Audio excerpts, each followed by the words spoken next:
혹시 암을 예방하려면 빅맥을 먹으라고 하면 믿으시겠습니까? 장난하냐고 하실 수도 있습니다. 솔직히 저도 처음 이 단어를 들었을 때 귀를 의심했습니다. 그런데 이거 어느 유튜버가 지어낸 이야기가 아닙니다. 실제로 한 부부가 겪은 아주 긴 투병기에서 나온 이야기입니다. 한쪽은 희귀암이었고 한쪽은 신장암이었습니다. 그런데 놀라운 건 이 두 사람이 부부라는 사실입니다. 아내가 먼저 암과 싸웠습니다. 그리고 그 싸움에서 이겼습니다. 그런데 딱 10년 뒤, 이번엔 남편이 신장암 3기 판정을 받습니다. 평생 환자를 치료해온 의사였습니다. 누구보다 몸에 대해 잘 안다고 믿었던 사람이었습니다. 그런데도 정작 자기 몸에 찾아온 암은 피하지 못한 겁니다. 그래서 어떻게 됐는데? 지금 이 생각하고 계실 겁니다. 결론부터 말씀드리면 두 사람 다 지금 건강하게 일상을 살고 있습니다. 그리고 그 회복의 중심엔 이 부부가 식탁을 완전히 바꾸는 과정에서 다시 마주하게 된 단어, 빅맥이 있습니다. 다들 똑같은 생각하실 겁니다. 설마 그 햄버거는 아니겠지? 맞습니다. 아닙니다. 그럼 대체 뭘까요? 오늘 이 영상에서 이 부부가 암과 싸우며 가장 먼저 끄는 습관부터 매일 식탁에 올렸던 식재료, 그리고 빅맥의 진짜 정체까지 처음부터 끝까지 순서대로 풀어드리겠습니다. 먼저 이런 이야기 계속 보고 싶으신 분들은 구독과 좋아요 눌러주시고 시작하겠습니다. 챕터 1 다리가 왜 이렇게 부었지? 이야기는 아주 평범한 하루에서 시작됩니다. 오늘 이야기의 주인공은 황윤석 씨와 김영란 씨 두 사람입니다. 실제 사례를 바탕으로 재구성한 이야기로 이름은 모두 가명임을 미리 말씀드립니다. 김영란 씨는 평소 운동도 꾸준히 하고 건강관리라면 누구보다 자신 있던 여성이었습니다.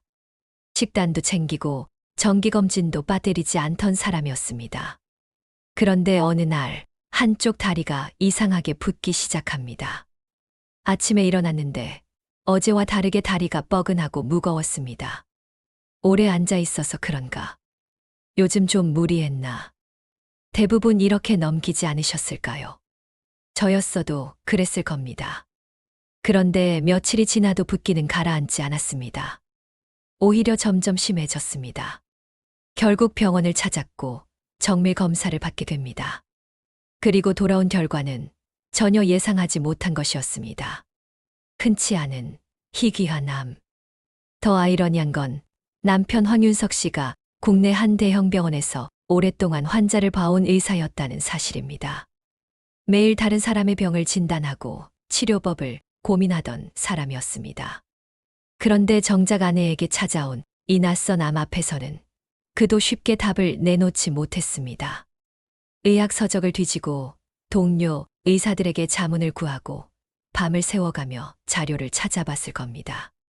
김영란 씨는 결국 큰 수술을 받아야 했고 그 뒤로 긴 항암 치료의 시간이 이어졌습니다. 머리카락이 빠지고 체력이 바닥나고 하루하루가 버거운 싸움이었을 겁니다. 가족의 건강을 지켜줄 거라 믿었던 의사 황윤석 씨가 정작 가장 가까운 사람인 아내를 암으로부터 지켜내지 못한 겁니다.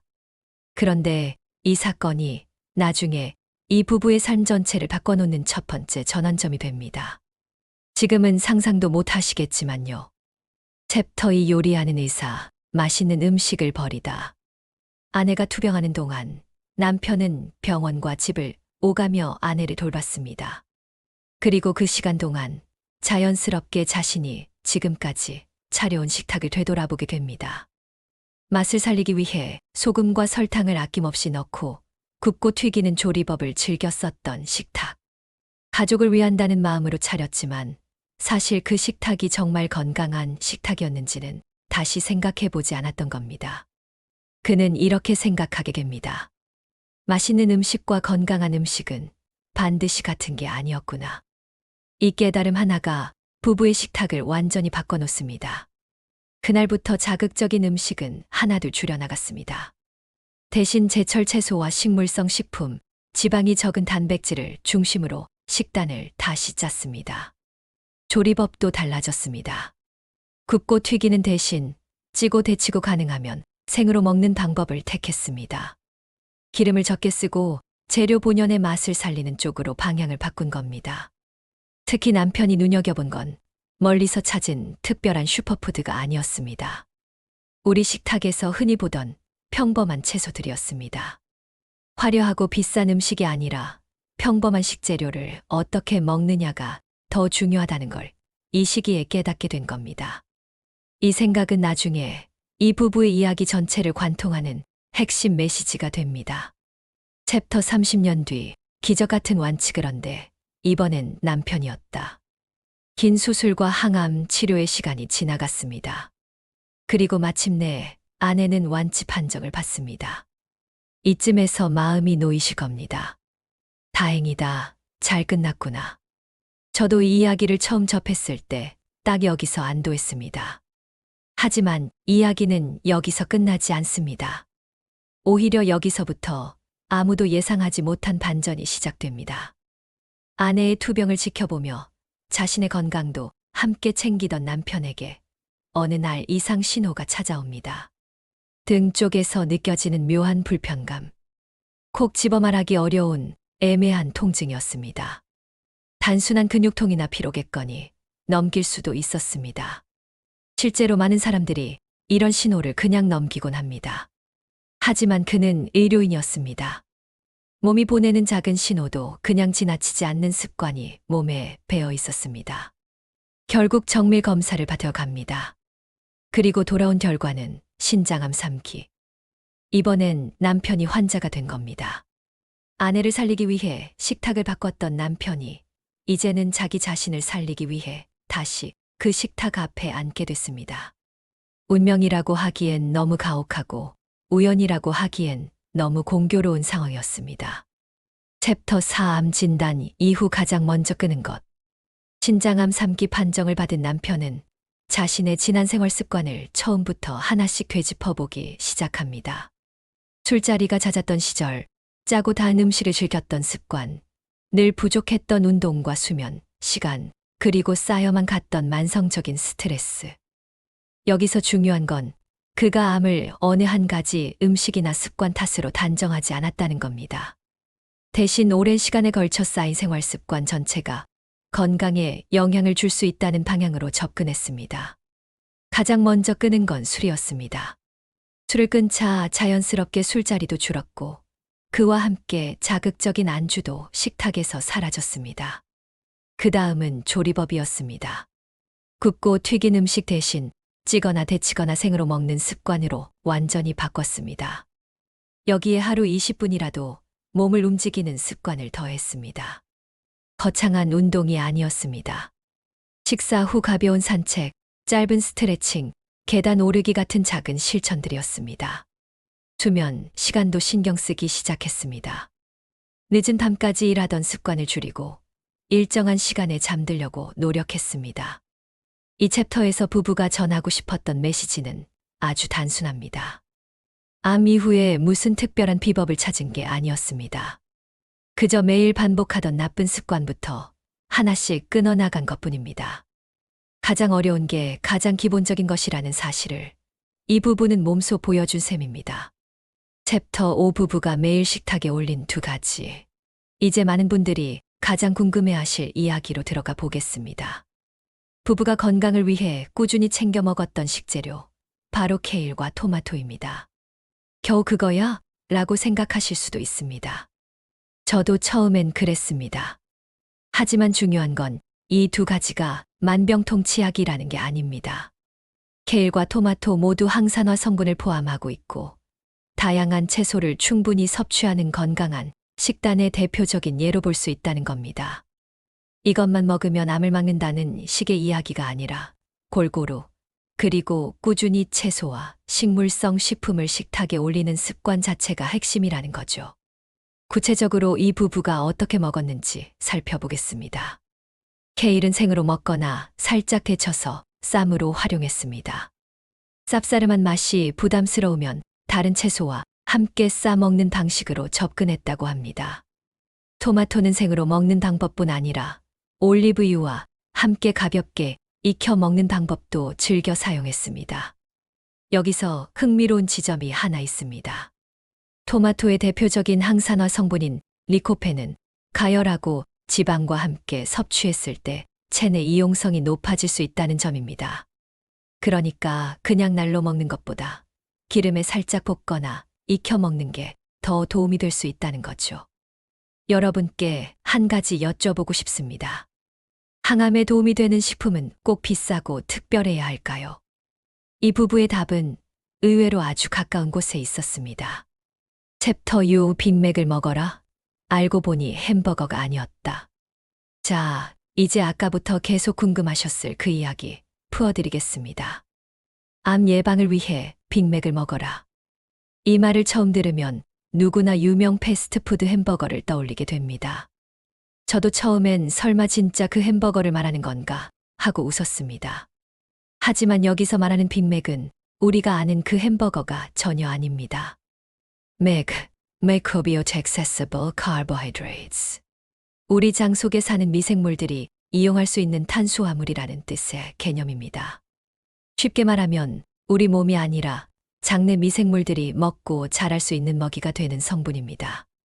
통곡물, 콩류, 다양한 채소, 버섯, 그리고 미역이나 다시마 같은 해조류. 이런 식이섬유가 풍부한 식품들이 여기에 해당합니다. 이런 음식을 충분히 먹으면 장내 미생물들이 활발히 활동할 수 있는 환경이 만들어질 수 있다는 겁니다. 그리고 여기서 이 영상의 진짜 핵심 메시지가 등장합니다. 서양학계에서 최근 새롭게 주목하고 있는 이 빅맥이라는 개념. 그런데 이 식재료들을 하나씩 나열해보면 어딘가 낯이 익지 않으신가요? 콩, 잡곡, 나물, 버섯, 미역과 다시마, 각종 채소. 이거 사실 우리 할머니, 어머니 세대가 매일 밥상에 올리던 바로 그 재료들입니다. 서양에서 이제야 주목하는 장 건강 개념이 알고 보니 우리 조상들이 수백 년 동안 자연스럽게 먹어온 밥상과 놀랍도록 겹친다는 겁니다. 이 부부가 재발견한 것도 결국 이 지점이었습니다. 챕터 7 두 사람을 살린 것은 음식만이 아니었다. 여기서 잠시 음식 이야기에서 사람 이야기로 넘어가 보겠습니다. 아내가 희귀암을 이겨낸 뒤 이번엔 남편이 신장암 환자가 되고 다시 남편이 회복해가는 과정. 이 길고 긴 시간 동안 부부는 서로에게 가장 강력한 버팀목이 되어줬습니다. 투병 중에 남편이 아내에게 혹은 아내가 남편에게 건넸을 법한 한마디가 있습니다. 내 옆에는 항상 내가 있다. 거창한 말은 아니지만 힘든 순간마다 서로를 붙잡아준 건 결국 이 짧은 한마디였을 겁니다. 암투병이라는 게 혼자서는 버티기 정말 힘든 싸움이니까요. 그리고 이 이야기가 전하고 싶은 중요한 메시지가 하나 더 있습니다. 건강은 절대 음식 하나로 만들어지지 않는다는 겁니다. 식습관, 수면, 운동, 스트레스 관리, 정기적인 검진, 그리고 가족의 지지. 이 모든 것들이 함께 맞물려야 비로소 건강이 유지될 수 있습니다. 그리고 무엇보다 중요한 게 있습니다. 몸에 평소와 다른 이상이 느껴질 때 괜찮겠지 하고 그냥 넘기지 않는 것. 아내의 다리 부종도 남편의 등 통증도 사실 처음엔 사소해 보이는 신호였습니다.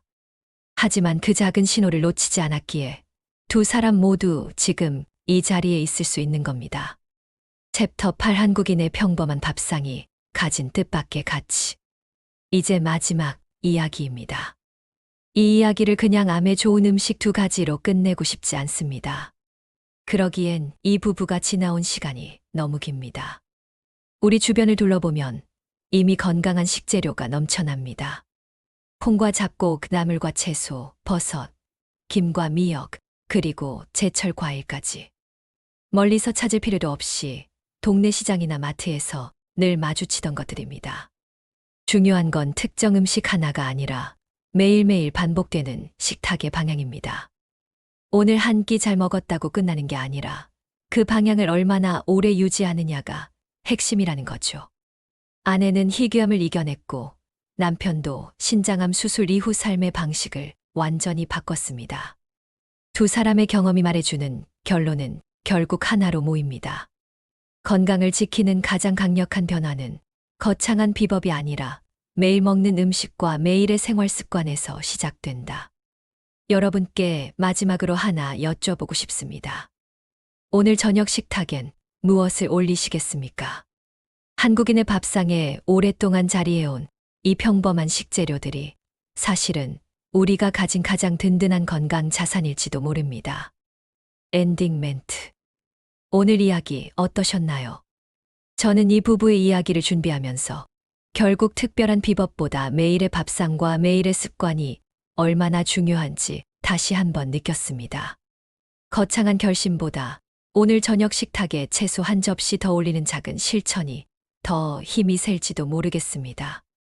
이런 이야기 계속 보고 싶으시다면 구독과 좋아요 부탁드리고 여러분은 오늘 어떤 식탁을 차리셨는지 댓글로 남겨주세요.